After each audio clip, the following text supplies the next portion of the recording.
Hello everyone, I'm Albert and welcome to Street Smart Investing. Today I'm here and I'm going to talk about Disney. As you can see, this is yesterday's date. Um, I was planning to release this yesterday, but I got tied up and today I'm releasing the video.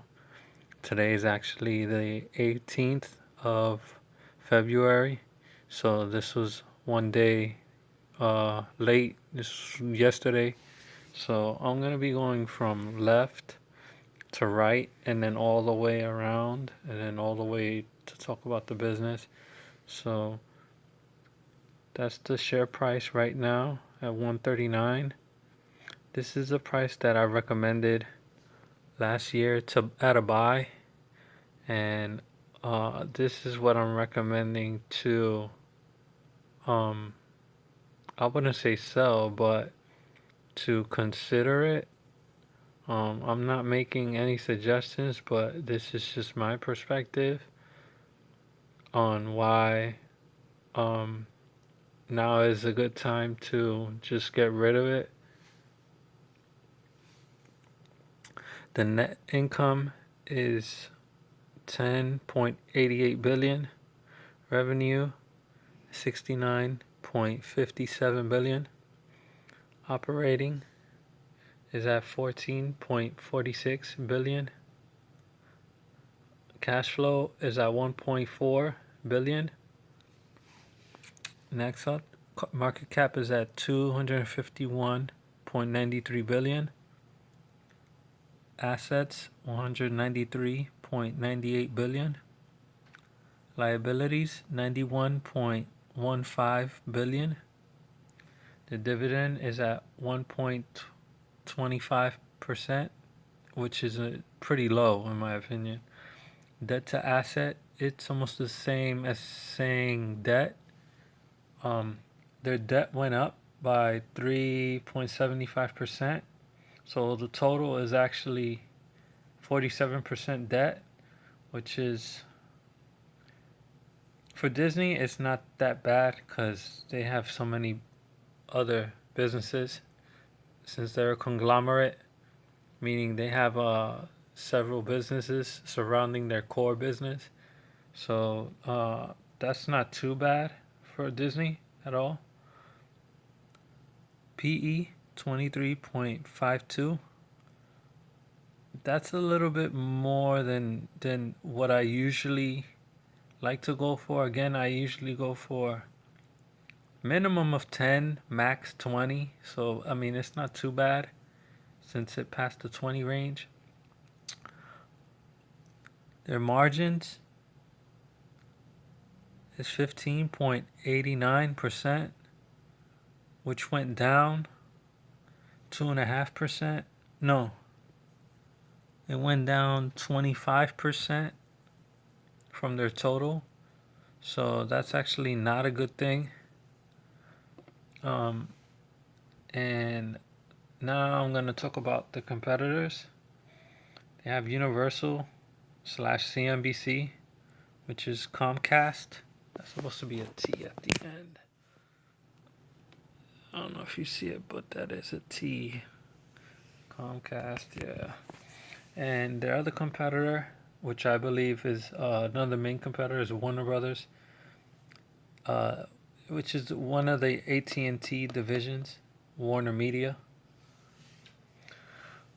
This I'm gonna save for last because this is pretty interesting news. So again, Disney, the core business is the theme parks, which are here in Orlando, Florida, and they're pretty expensive. I'd say in the $1,000 range, at least, and that's like including parking and even for a few days in the theme parks, it's pretty pricey. But to each their own. If you can afford it, you like Disney, then so be it. Um, Another line of their businesses are their media, which is their TV channels, such as like Disney Junior, Disney Channel, the National Geographic, and other channels that they own.